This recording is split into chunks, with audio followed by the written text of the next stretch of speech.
abusuafo me mo bibia kwaba de bagen CN page so me din e de adwoa searching na abranti bi e na okasa na abranti na okasa na ye me ya say mantini din because ensem odi tu dwa no e de yie papa na odi ni nsem e tu dwa e wa bra otek FM dwumede watu ni din dwabrem e koso na dwabrem dwumede no mo frega na fo e je omo adwenche ne no e na obi di na adwenche ba na nsem a okay na ne se opese obisa na asem a obisa no straight to Supreme Court opese obisa judges no mu edi asem e de amoman pani dada John Dramani Mahama no na asem obisa nyina ne se aho asem oman pani dada John Dramani Mahama de akọ Supreme Court so mo enke bi man no problem enye nwanwa insheda enye news is because e BS 2012 ABC no ne dia ha ne titiru pa opese obisa ne se sisi asem na ode ekọ court no say odi bima anase onwini case na His Excellency Nana Addo Dankwa Akufo-Addo ne punishment ni so befia konwa ne so ontena so bio afenso yisi boss Madam Jane Mensah so omo betwena so na de ha ne titiru pa say so onu wini na so omo de sa punishment na be mama His Excellency na yisi boss na nipa na nkasa odna sem court no ayo man pani dada John Dramani Mahama ne den omo de ye no on the punishment today. So when we in court case now. So when we in court case now the punishment in the same because we're wasting time.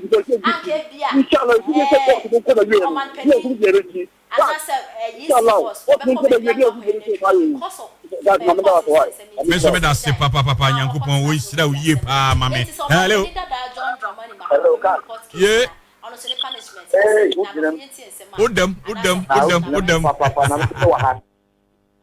Dr. Kak. Yeah.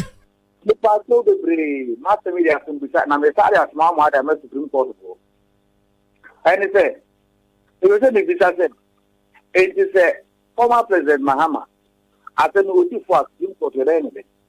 Every time who said, I could follow, you for the Bachelor Korean Estimate. I'm a problem for punishment. Charlotte was the electoral commissioner. Also, before, just a go out of mine. Don't say, oh, I could see. Then, one or no, what before, no, say, Cincinnati or Pocos. 24. Again, the better on the show, Supreme Court money. Okay, Mate. Meda se pa, Yamisha, Papa. Okay, me more last one. So, hello. Yeah. You vote Uncle Passum J. Frisro and come over here. Ami Yasum. Yamiako Coffee watching is that's what they are. If you had a patch of the work team, Dr. Cass, my team interview now who do be your best friend. Yarian on no smash and Yanshe. Now, if you mean I say we are near team, say, your accident, me and I'm a homety. Now, we now concern us obey any day. So, after doctor, my program in the bath watching my memphis Akunya wish, and I'm for now, not see only say. Demonstration how do I know more no majame boa. Ane. After na ye nyina ne say. Akwa so ba ta ya ne fusuo ahehye. Na akwa ne esu saa no apelu fusuo ni bi. Ana no fo. Oh. Okay. Okay. Me tie u pa fesi mama. Obo na ku ma bo na numu ma. Wada. Ni nyina ne say. Parliament sense na si ye no. Se ne ane ye gua na we interview no kan ye no. Ya pe speaker of enye yewra abamba ben ene ye no makoma no atumi ni nyina mu no na Addo Dankwa Akufo-Addo yewra just ko just ne he no be kan ye no enu na naboachi mu nyina wa Asante region appointees no ye be sesa Asante region de no ibi za meka ho me da se me da se papa ai mo fa chame na yentoa so ura slide da ke watna se Kasama NDC Ashanti Regional Team Communication Team Member Sanso and Jimmy Boache and so Atnase Okasa Emma NPP. Now Odu any change CISwa or research meboa. Yes, research officer I own CISO I don't know on a famous Kabum Juma or Sanso and a Gabi and so Atnase or her Gabriel Asiedu Bekwa ni Abrantiano Watnase or Bogram 10 sharp why hurry up nepa na Come here, Brent Bakudina, me wafa on campaigners no. Jimmy, Doctor, and come about a patent in you. The way I was sitting next to one of the who descend who bonidin. Doctor. Na ya hwɛ nim sɛ yɛ Kofi Akwaluba bɛka yɛn nsa ɛwɔ ha keskin so ɛnam kwan so a wɔba yɛ quickly and Friday onim sɛ Friday deɛ exactly 5:40 na kyɛ sɛ yɛ deɛ si Doctor Didi kan ma yɛnkyia eti for majibra muti dwumadi na me fansase free MPP Ashanti region yempenifo a omoda party na no okay borum various constituencies ni ye mansi ni ye district no ye party mpenifo omoda no nyina so ye di nkyasron kon e de momo na miami die mu nhia so constituency mpenifo chairman the coordinators polling station officers ni MPP for mpenifo mo nyina so ye di nkyia e de mo bia na former member of parliament for nhia so constituency honorable Kennedy Kwesi Kankam now Nana Kwesi okay Kankam Otumfo Sasamo Sompahene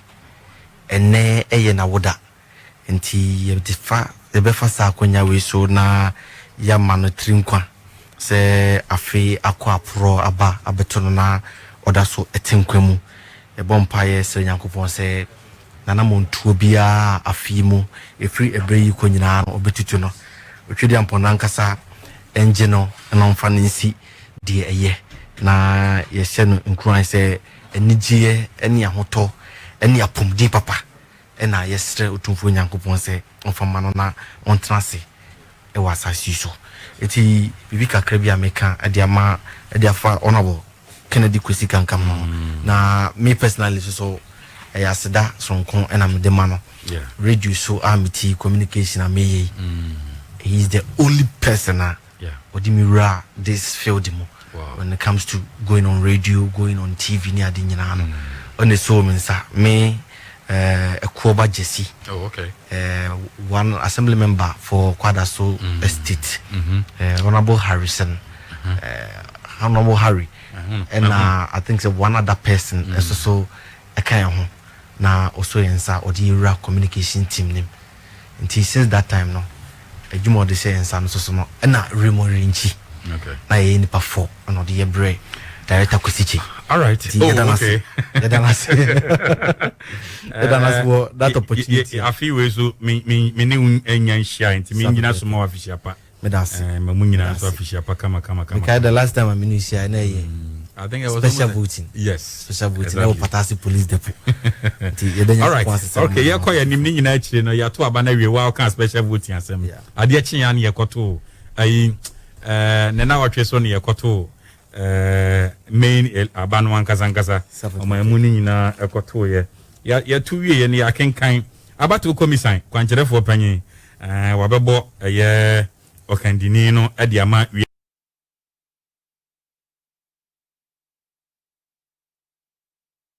You're too far on foul. Say, Yadina, buy you allowed to say, you may hope I know. That's a cash. What can I say? Then go for the gallery of the ticket. This car. You said, Dr. Cash, some old to know. But some be a certain number to about 50 million. You didn't say, Scawainfa. They say, I'm one on near my I'm not going to come so. To tell you, Nana, I can't depend on name from Motomo. So, serious, obedience, but I say, why? Hello. Hello, Cash. Yeah. You didn't see the matter of it. Udem. I remember about Ubajuma. Ajuma so that was it. About 10 of the state here, and I'm not going to attack. I need to know what that's in so. I mean, that's my end of the day. How to start. What to have music at some way, what to music the Jaga. Every Jaga, then change the support to them. Upon I have school and the course in the end of the inshallah, if you support to the real, you are going to get inshallah, what you can do that's my number why. Mr. Medase, Papa, Yankupon, we should have ye pa, mammy. Hello. Hello, Cat. Yeah. Hey, Udem. Papa, Dr. Cat. Yeah.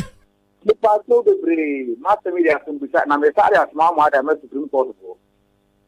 And he said, it was a big said, it is a former President Mahama. I said, no, it's for Supreme Court or anything. Every time who say, I could follow, you far, the Bechina Korean estimate. I'm at Twaba for punishment. Charlotte was the electoral commissioner. Also, differ, just a go out of mine. Don't say what to see.